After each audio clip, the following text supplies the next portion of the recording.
Assalamualaikum warahmatullahi wabarakatuh. Selamat pagi anak-anak semuanya. Bertemu lagi dengan Pak Guru. Kita akan kembali belajar tema, yaitu tema 1, subtema 2 tentang hewan dan sahabatku. Jadi subtema 2 itu belajar tentang hewan dan sahabatku. Kalau kemarin subtema 1 kita belajar tentang tanaman sahabatku. Kalau di di subtema 2 kita belajar tentang hewan sahabatku. Baik, pada pembelajaran 1 ini banyak sekali materi yang akan dibahas, terutama materi tentang hewan dan juga tentang negara ASEAN. Baiklah anak-anak, kita mulai saja untuk belajar materi pembelajaran 1. Di pembelajaran 1 ada gambar hewan ya. Ada gambar hewan, ada gambar sapi, kerbau, kambing, kemudian ada bebek, ikan, ayam. Ya, anak-anak sedang memberi makan hewan-hewan tersebut. Kemudian ada pertanyaan, apakah kamu penyayang hewan? Apa saja manfaat yang diperoleh manusia dari hewan? Bagaimana cara hewan berkembang biak?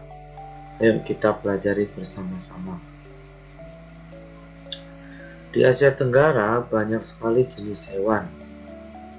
Ada hewan yang dilindungi dan ada juga hewan yang tidak dilindungi.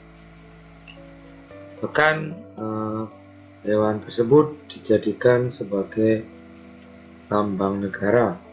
Kayak bangsa kita sendiri, bangsa Indonesia, disimbolkan dengan burung Garuda. Kemudian negara Singapura juga dilambangkan dengan singa. Nah, di sini di teks ini ada hewan gajah. Nah, ini ada gambarnya gajah putih. Gajah putih itu dianggap sebagai hewan suci oleh beberapa negara Asia Tenggara, yaitu Myanmar, Kamboja, dan Thailand. Bahkan negara Thailand dijuluki sebagai negeri gajah putih. Menjaga gajah putih adalah usaha yang sangat mahal, karena pemiliknya harus menyediakan makanan khusus untuk gajah. Indonesia dikaruniai luas wilayah yang sangat luas sekali, termasuk daerah lautannya. Bahkan wilayah lautan lebih luas dibandingkan dengan daratan. Luas lautan Indonesia mencapai 5,8 juta kilometer persegi. Nah, di dalam lautan Indonesia banyak sekali potensi perikanan yang cukup besar. Salah satunya ikan tuna. Ikan tuna terkenal sebagai ikan yang sangat mahal. Bahkan para nelayan Indonesia mengekspor ikan tunanya sampai ke Jepang, ya. Ada juga ke Amerika dan ke Eropa. Kemudian ada burung dari negara Malaysia, yaitu burung takurdahan. Hewan ini termasuk hewan yang dilindungi negara. Ya, jadi tadi gajah putih dari Thailand, kemudian ikan tuna di Indonesia, dan burung takurdahan dari Malaysia. Masih banyak sekali sebenarnya hewan-hewan yang ada di wilayah Asia Tenggara. Kayak di Indonesia aja ada orangutan, ada badak bercula 1, kemudian ada harimau Sumatera, ada elang Jawa, di Papua ada burung kasuari.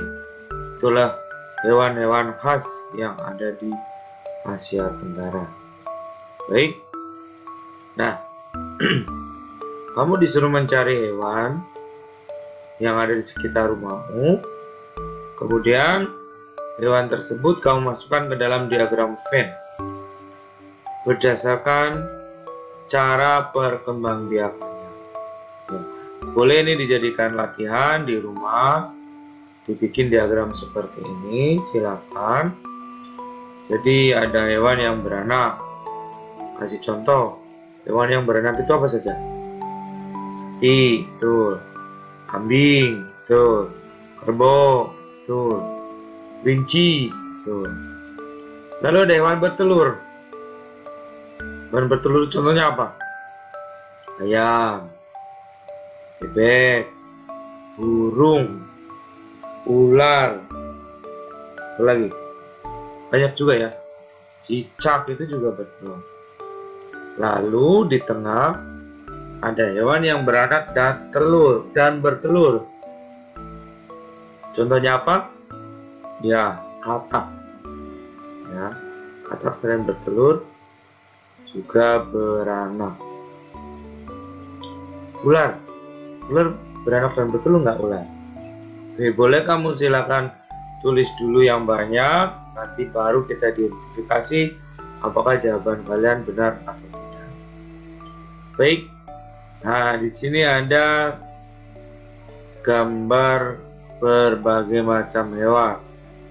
Ada ikan, ada kura-kura, ada sapi, ada elang, ada buaya, kemudian ada ikan lagi, ikan lumba-lumba, ada ayam, ada kucing, dan ada ular.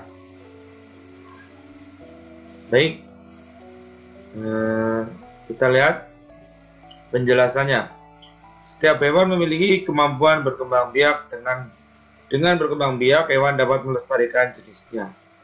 Jadi tanpa berkembang biak, hewannya lama-lama akan punah. Nah, ada 3 macam perkembangbiakan hewan itu. Yang pertama, ovipar. Ovipar itu adalah hewan yang berkembang biak dengan cara bertelur. Contohnya tadi ayam, burung, bebek, dan lain sebagainya. Kemudian ada vivipar. Vivipar itu adalah hewan yang beranak atau melahirkan. Contohnya sapi, kucing, gajah, kambing, dan lain sebagainya. Masih banyak lagi, silakan kamu cari. Kemudian ada ovovivipar. Ovovivipar ini adalah hewan yang berkembang biak dengan cara bertelur sekaligus melahirkan. Contohnya adalah ular. Ya. Walaupun tidak semua jenis ular melahirkan anaknya. Jadi karena kadang-kadang saat mengeluarkan anaknya masih ada anak ular yang terbungkus cangkang telurnya. Jadi perkembangbiakan cara bertelur dan beranak ini disebut dengan ovovivipar. Kamu bisa cari lagi yang lain hewan yang berkembang biak dengan cara ovovivipar. Jadi tadi ada ovipar, bertelur, vivipar, beranak, dan ovovivipar, bertelur dan beranak. Baik, ini manfaat perkembangbiakan hewan secara ovipar dan vivipar. Kita lewatin saja. Ada gambar gajah. Selanjutnya kalian disuruh membaca kondisi geografis Asia Tenggara. Ini berkaitan dengan hewan ya, berkaitan dengan penduduk di Asia Tenggara yang memanfaatkan hewan dalam kehidupan sehari-hari. Baik, ada teks yang berjudul Potensi Ekonomi Negara-negara Anggota ASEAN. Oke, Saya bacakan saja, silakan kamu ikuti, boleh menyimak. Kawasan Asia Tenggara terletak pada jalur perdagangan dunia. Kawasan ini menjadi jembatan antara kawasan Eropa dan Asia Timur. Oleh karena itu, Asia Tenggara menjadi wilayah persaingan bagi pihak-pihak yang ingin memanfaatkan kedudukan strategis kawasan ini. ASEAN berperan sebagai wadah untuk menghindari persengketaan yang mungkin timbul. Dengan posisi yang strategis, setiap negara di kawasan Asia Tenggara memiliki kekayaan sumber daya yang menjadi kekuatan negara. Yang pertama, Brunei Darussalam. Brunei Darussalam itu terkenal dengan kekuatan sumber daya alam berupa minyak bumi dan gas alam. Makanya Brunei itu termasuk negara kaya karena mempunyai sumber minyak bumi yang banyak dan gas alam. Negaranya kecil, tapi termasuk negara kaya. Di gambar contoh ada kilang minyak bumi. Berikutnya Filipina. Filipina adalah sebuah negara kepulauan yang penduduknya mata pencahariannya sebagian besar adalah di bidang pertanian. Filipina berhasil menjadi salah satu negara di dunia yang dapat membangun dan mengembangkan pertaniannya dengan baik. Beberapa produk unggulan hasil pertaniannya diekspor ke berbagai negara, seperti nanas, padi, kelapa, dan gula. Hasil pertanian ini juga yang menunjang perkembangan ekonomi negara ini. Jadi Filipina itu negara kepulauan seperti Indonesia dan mayoritas penduduknya sebagai petani. Kemudian ekspor hasil pertaniannya seperti nanas, padi, kelapa, dan gula. Berikutnya Indonesia. Nah, Indonesia itu negara kepulauan terbesar di Asia Tenggara. Nah, Indonesia itu sebagai negara kepulauan terbesar di kawasan ini, Indonesia memiliki ragam sumber daya alam yang sangat kaya. Banyak hal yang dapat dikembangkan untuk memperkuat perkembangan ekonomi Indonesia. Saat ini Indonesia mengekspor minyak dan gas bumi, tekstil, dan produk-produk dari kayu. Pertambangan menjadi salah satu pintu masuk para pengusaha mancanegara ke Indonesia. Keindahan alam Indonesia pun merupakan daya tarik yang menjadi sumber devisa negara dari sektor pariwisata. Jadi banyak sekali sumber daya alam di Indonesia. Selain berupa minyak, gas, kemudian ada juga dari kayu, kelapa sawit, karet, ya. Dan termasuk tempat-tempat wisata juga sangat banyak di Indonesia, seperti Pulau Bali, Raja Ampat, Yogyakarta, dan Pulau Komodo, dan lain sebagainya. Kamboja, selanjutnya Kamboja. Di Kamboja mengalir Sungai Mekong. Daerah di sekitar Sungai Mekong merupakan daerah yang subur. Mata pencaharian penduduk Kamboja adalah pertanian. Hasil pertanian Kamboja yang besar adalah padi dan karet. Seperti Filipina, mayoritas penduduk Kamboja adalah petani. Dan Laos. Laos bertetangga dengan Kamboja. Negara ini dilewati oleh aliran Sungai Mekong. Sama seperti di Kamboja, kegiatan pertanian banyak dilakukan di sepanjang aliran sungai ini. Sebagian besar hasil pertanian dinikmati oleh masyarakat Laos. Jadi sama-sama dengan Kamboja dilewati Sungai Mekong. Dan penduduknya adalah bertani di daerah aliran Sungai Mekong tersebut. Kemudian Malaysia. Kegiatan ekonomi utama penduduk Malaysia adalah di bidang pertanian, pertambangan, dan perindustrian. Perdagangan internasional merupakan salah satu kegiatan ekonomi Malaysia yang mengalami pertumbuhan tercepat. Peralatan elektronik, minyak, dan gas bumi diekspor ke negara lain. Produk dari kayu, minyak sawit, karet, tekstil, sepatu, dan bahan-bahan kimia diperdagangkan di dunia internasional. Jadi Malaysia sama seperti Indonesia ada pertambangan, pertanian, dan perindustrian. Dan ada perdagangan juga sebagai salah satu sektor unggulan di bidang ekonomi. Ya, bahkan banyak tenaga kerja Indonesia yang bekerja di Malaysia. Myanmar.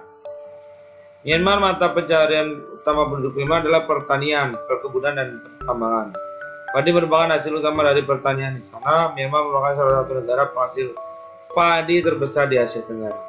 Jadi selain Filipina, Laos, dan Kamboja, Myanmar juga termasuk negara pertanian atau negara agraris. Ya, mayoritas penduduknya adalah bertani. Kemudian Singapura. Singapura merupakan negara paling maju di kawasan ASEAN. Letak Singapura sangat strategis. Saat ini Singapura menjadi negara transit teramai di Asia. Jadi ini negara kecil, tapi sangat berkembang sekali. Kemudian, kenapa? Karena letaknya strategis. Banyak kapal-kapal itu lewat wilayah Singapura. Selanjutnya Thailand. Sering disebut sebagai lumbung padi di Asia Tenggara. Jadi Thailand itu penghasil padi terbesar di Asia Tenggara. Padi memang merupakan hasil pertanian terbesar dari negara ini. Selain itu, perkebunan kehutanan, pertambangan, industri juga merupakan kegiatan ekonomi penduduk Thailand. Saat ini penghasilan utama Thailand adalah sektor pariwisata. Keunikan bangunan budaya di Thailand menjadi daya tarik tersendiri bagi para wisatawan mancanegara. Jadi Thailand itu termasuk pabrik beras terbesar. Selain itu, sama seperti Indonesia, Thailand juga sangat bagus dalam sektor pariwisata. Ada nama pantai Pattaya. Nah, itu terkenal di Thailand. Vietnam. Setelah pulih dari perang Vietnam, negara ini mulai berkembang di berbagai sektor perekonomiannya. Pariwisata dan turisme mendukung perkembangan ekonomi. Bidang pendukung lainnya seperti usaha jasa di bidang perhotelan, restoran, transportasi juga terus berkembang pesat. Sebenarnya Vietnam juga menghasil beras juga. Pertaniannya juga bagus seperti Thailand. Tapi di sini yang dibahas adalah tentang pariwisata. Thailand juga banyak tempat wisata. Oke. Ini ada stiker atau poster lingkungan yang sehat menjadikan badan sehat dan kuat. Jangan rusak badanmu dengan narkoba. Bagus sekali pesan moralnya ya. Oke, itu tadi ulasan tentang kegiatan sumber daya alam bangsa-bangsa di Asia Tenggara. Nah, ini tugas kamu di rumah. Selanjutnya kamu ambil 2 negara, ya. Kemudian bandingkan penghasilan sumber daya alamnya. Ini beda dengan tugas yang kemarin. Kalau ini kaitannya dengan sumber daya alam negara tersebut. Perbedaannya mana, persamaannya ditulis di tengah di irisan. Silakan ambil 2 negara aja, nanti di kertas HVS bisa dikumpul dulu masing-masing. Kita lanjut. Nah, ini tidak usah, nanti ada pembahasan di lain waktu. Nah, saya rasa cukup untuk pembelajaran kedua. Karena waktunya masih ada, kita lanjut ke pembelajaran kedua. Oh, tadi pembelajaran 1, sekarang kita pembelajaran 2. Pembelajaran 2 ya, diawali dengan tentang ayam nih. Ayam adalah unggas yang biasa dipelihara orang untuk diambil telurnya. Memelihara ayam diharapkan dapat memberikan penghasilan dan memenuhi kebutuhan pemiliknya seperti kebutuhan telur dan daging. Pernahkah kamu mengunjungi peternakan ayam? Kayaknya banyak ya di sekitar rumah kita yang beternak ayam. Ayam itu ada macam-macam, ada ayam potong. Ayam potong itu diambil dagingnya, biasanya yang jualan abang-abang yang muter. Di daerah kita ya, di komplek-komplek rumah kita itu suka abang-abang muter bawa jual ayam potong. Kemudian ada ayam yang diambil telurnya, disebut ayam petelur. Kalau yang dipotong disebut ayam bedaki, kalau yang bertelur diambil telurnya disebut ayam petelur. Baik, kita lanjut. Ini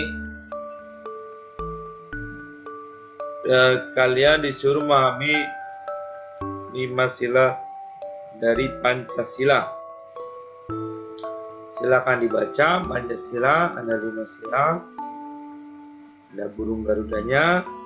Lanjut, Nah, kalian akan belajar menerapkan sila keempat dari Pancasila. Ada teksnya, saya akan bacakan. Santi sangat sedih. Ayahnya baru saja bercerita bahwa penduduk setempat mengeluhkan keberadaan peternakan ayamnya. Mereka tidak tahan dengan bau yang berasal dari peternakan ayamnya. Santi bingung. Peternakan ayam Santi adalah peternakan keluarga. Usaha dari peternakan dapat menghidupi keluarga dan biaya sekolahnya. Santi memiliki peternakan ayam telur. Secara teratur, ia mengirimkan telur ayamnya ke pasar kebusipan di salah satu toko di sana. Santi tidak mau peternakan ayamnya digusur. Ia akan berusaha agar penduduk mau menerima keberadaan peternakannya. Apapun yang terjadi, Santi akan membela keluarganya dan peternakannya tetap beroperasi. Jadi ini ada konflik atau ada masalah dari teks tersebut. Masalah yang dihadapi oleh Santi berdasarkan pengalaman sila keempat. Nah, berikutnya setelah kamu baca teks ini, ada beberapa soal. Nah, ini juga sama, silakan dikerjakan. Ya, dikerjakan di kertas HVS, kemudian dikumpulkan ke guru masing-masing. Ada 4 soal. Nah, selanjutnya kita akan belajar tentang contoh pelaksanaan pengamalan sila keempat. Yang pertama, tidak memaksakan keinginan. Yang kedua, bermusyawarah. Yang ketiga, mengutamakan kepentingan orang banyak. Yang keempat, menjalankan keputusan yang telah disepakati bersama. Oke, itu adalah contoh pelaksanaan sila keempat. Baik, ini kita lewatin tentang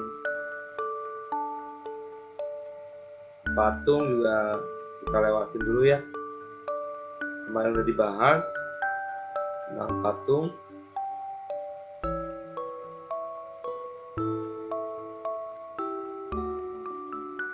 Kalau materi matematika kita abaikan saja karena udah terpisah, tidak digabung dengan tema ya.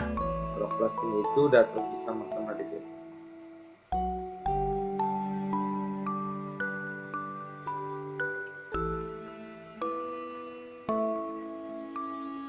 Oke, ini semua matematika. Baik, ternyata materinya sudah selesai. Ya, saya rasa untuk pembelajaran pada hari ini dicukupkan sampai di sini. Pembelajaran tema 1 dan tema 2. Saya cukupkan sampai di sini. Kita lanjutkan besok dengan pembelajaran ketiga. Sebelum saya akhiri, kembali saya mengingatkan kepada anakku semua, tetap jaga kesehatan, patuhi protokol kesehatan, pakai masker, jaga jarak, kemudian sering cuci tangan, dan di rumah saja. Oke, sebelum saya akhiri, saya mengucapkan kepada anak-anak semua, untuk tidak bosan saya menyampaikan bahwa untuk mensubscribe channel YouTube saya agar saya semakin bersemangat dalam membuat video. Semakin banyak subscriber, semakin bersemangat saya membuat video pembelajaran. Demikian info dari saya materi tentang pembelajaran 1 dan 2. Kurang lebihnya mohon maaf. Kita bertemu di pertemuan berikutnya. Terima kasih. Assalamualaikum warahmatullahi wabarakatuh.